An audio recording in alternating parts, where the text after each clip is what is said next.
Alright, quick little video for the Java. Just having her out here on the sidewalk. I start out her walks with kind of letting her sniff around and unwind a little bit. And then because she is her lab self, I do a lot of like random direction changes. So I will what is that thing? Let's go. Basically, good girl. I'm trying to keep her like second guessing where I am good girl, by not really being predictable, right? So like when we just kind of go on a continuous path, same pace, same direction, I go on autopilot, we lose them a little. Hey, let's go. So I like to just change pace. Change pace a little bit. Good. Direction changes, all of that to keep her engaged with me. I don't necessarily need her staring at me. So like right here, I'm losing her. I'm just gonna go the opposite direction. But good. And I pay her when she does pay attention. Hopefully you can hear me with all these cars passing. Good.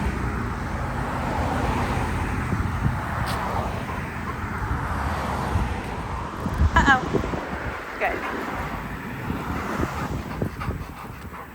Good. Whoa. So I'm basically just giving her incentive to pay attention to me.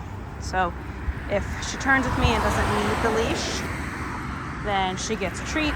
If I stop and she pays attention, she sits also, then she gets a treat. I'm showing her where her advantage is. And it's really hard right now. Like she's a little bit, worried about the cars and such. So I don't have her attention 100%, which is fine. That's what the leash is there. So anytime she starts to forge ahead a little bit, good. I just want to give those taps until I change the behavior. So if I just do a little tap and nothing happens, the behavior stays the same. She's still pulling, she's still moving ahead of me, ignoring me, whatever. And we inadvertently teach her to ignore the leash taps, ignore the leash pressure, because there's not enough of a consequence for that, right? So she's just like, oh, that's just something that I deal with. It's annoying, whatever. I want to make sure that when we use leash pressure, that it actually means something to her. So losing her again. Whoop. I'm going to keep doing the direction changes until she turns with me. Good. Without needing a lot of leash guidance. Very good. Good. Very nice. Very good. Let's go.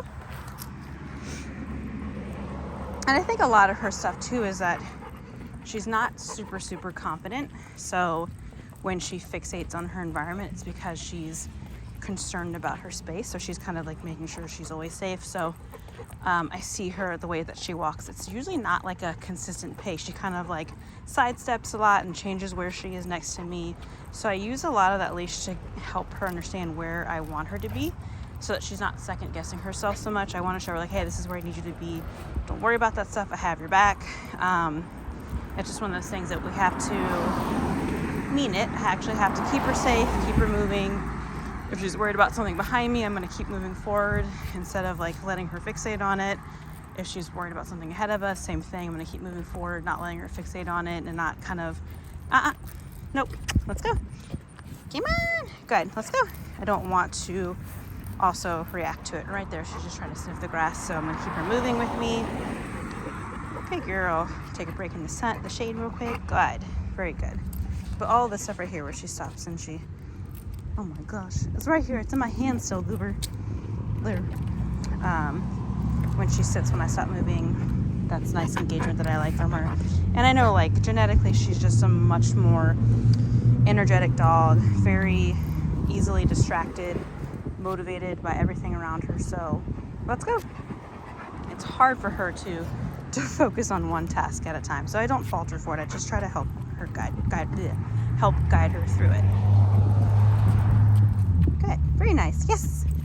All right. You're doing great. I know. You're a crazy girl. All right.